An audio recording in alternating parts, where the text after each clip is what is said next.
Ya, setelah sebelumnya menutup akses ke perbatasan Kanada, kini Amerika Serikat juga menutup akses ke perbatasan Meksiko. Untuk mengetahui situasi terkini, sudah ada warga negara Indonesia yang berada di Amerika Serikat, yakni Virus Humam.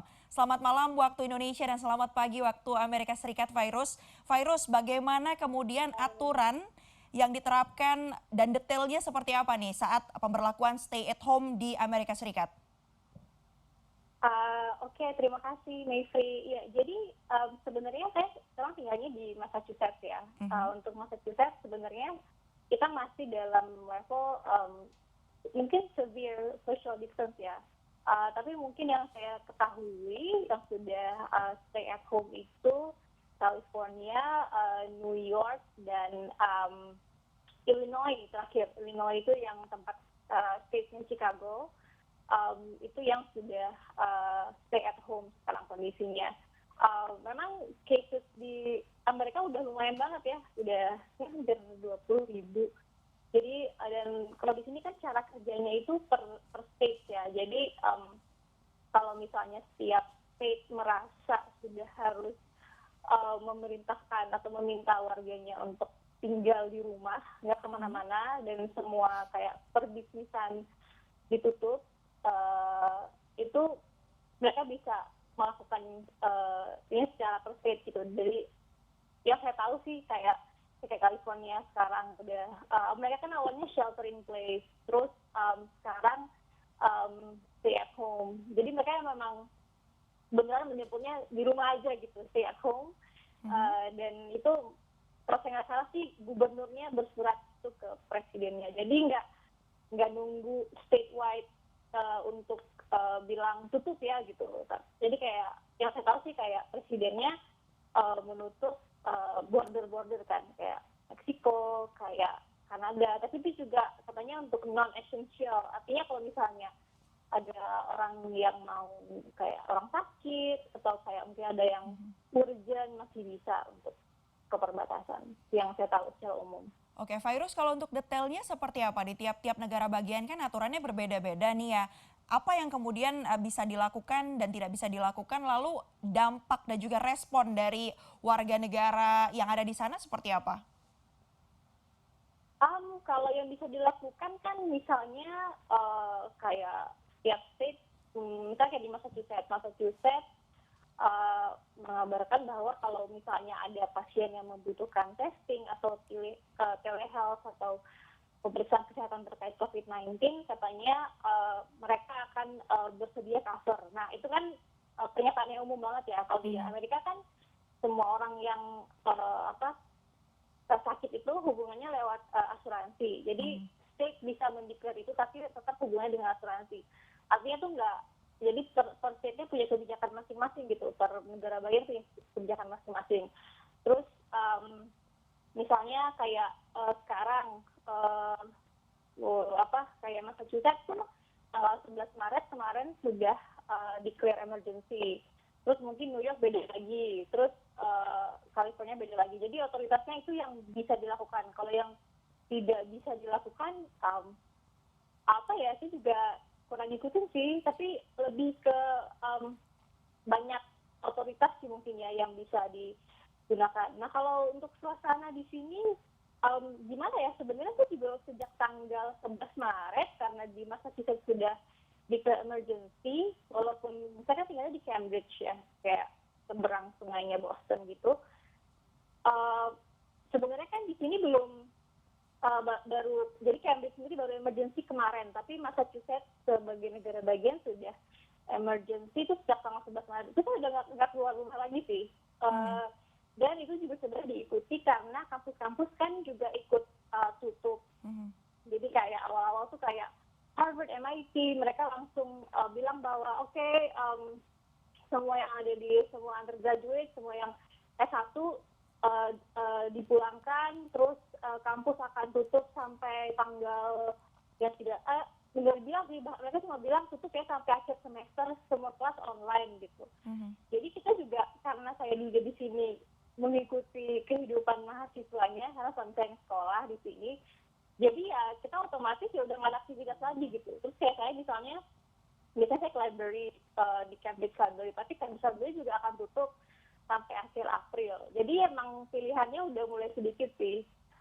Dan kalau yang lain tuh misalnya kayak toko-toko gitu udah banyak yang mulai awalnya sih nggak ada yang tutup, tapi orang emang udah lebih sepi di jalan.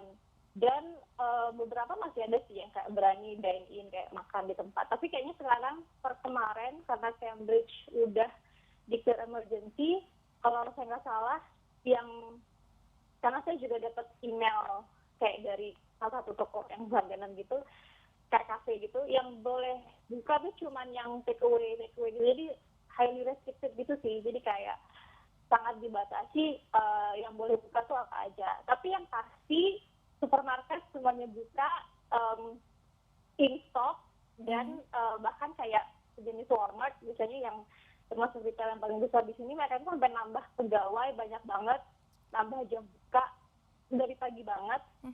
Misalnya kayak buat lansia itu mereka bisa belanja dari jam 5 pagi sampai jam 7 karena orang-orang yang senior di sini bilangnya dianggap mereka punya kebutuhan yang lebih tinggi juga, dan mungkin mereka juga takut kan kalau harus ketemu sama orang lain gitu, karena mereka juga kelompoknya rentan kan, jadi mereka bisa pergi lebih pagi dan itu emang diutamakan. Jadi emang di sini kayak kerasa sih, maksudnya emang lebih sepi, tapi yang penting kebutuhan dasar tuh ada sih, ada. Ya, ini cukup menarik ya karena seperti yang tadi disampaikan oleh Virus, ini justru untuk waktu operasional dari swalayan ini justru diperpanjang, karyawannya Ya, benar. ditambah. Ini satu fakta yang cukup menarik juga dari Amerika Serikat ya tentunya.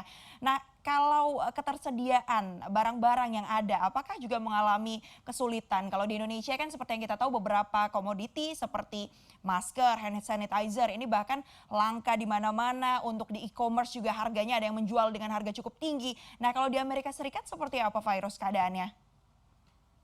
Sebenarnya kalau di sini juga habis sih barangnya, cuma kalau pengalaman saya biasanya paginya habis, sorenya ada lagi gitu. Bahkan saya tuh kan kalau teman-teman di sini kayak kemarin waktu udah mulai state emergency kita belanja, terus ada yang niatin belanja pagi gitu.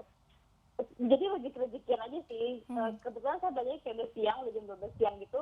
Terus saya lihat trailer gede banget keluar dari marketnya. Jadi mereka tuh stoknya cepet habis, tapi cepet diisi lagi gitu. Terus kayak di supermarketnya juga kebetulan saya juga belanjanya ada satu swalayan yang cukup murah juga di sini yang cukup besar. Mereka tuh nambah pegawainya jadi efektif banget gitu. Kita jadi nggak cemas karena jadi gini, jadi di sini panic buying juga ada. Orang tetap panic buying kan. Saya nggak takut gitu. Tapi kayak di supermarketnya tuh mereka mengatur karena udah nambah pegawai, jadi kerjanya cepet banget, antriannya rapi banget. Jadi benar-benar mereka langsung menyesuaikan nih, oh ini orang bakal panic buying nih. Oke, mereka udah kayak woro-woro ya buat pelanggan semua berantri dari belakang ya, tidak akan dilayani yang langsung ke kasir gitu. Terus kasirnya tuh kayak bekerja kayak 2 kali lebih cepat daripada biasanya. Jadi kita benar-benar ngerasa, oh oke, kayaknya aman gitu. Emang kalau kayak hand sanitizer sama hand soap sama sabun cuci tangan itu udah habis banget. Dan mungkin kalau kayak di sini kan karena orang dipakai toilet paper atau kayak tisu itu juga lumayan habis. Tapi sebenarnya yang mereka bilang tidak akan available itu hand sanitizer sama hand soap untuk beberapa waktu. Tapi kalau misalnya kayak kemarin saya coba belanja di Amazon, tapi mereka bilang gitu, oh ini akan in stock lagi ya tanggal segini gitu, kayak 2 minggu 3 minggu lagi akan 2 minggu lagi 3 minggu lagi akan ada gitu, dan harganya normal. Jadi saya juga kalau sih kayak di sini kan marketplace yang paling gede kan Amazon kan, jadi mereka tuh lumayan ketat. Kayak kemarin saya baca di New York Times juga ada orang kayak di sebuah state yang bukan di state yang besar lah, dia udah hoarding, udah nimbun barang, udah nimbun hand sanitizer banyak banget sampai belasan ribu. Terus dia naikin harga karena dia tahu bahwa orang sekarang akan butuh. Terus ketahuan sama Amazon, dan Amazon tuh langsung ditarik Memberikan hukuman ya? orang ini nggak boleh jualan gitu. Jadi semua jadi dia mantau banget. Sekarang tuh sampai New York Times tuh orangnya jadi kayak hidup dengan hand sanitizer karena dia kayak diborong lagi hand sanitizer, udah banyak banget yang saya timbun gitu. Baik. Jadi itu membantu sih kayak stabil di sini harga ke pasokan.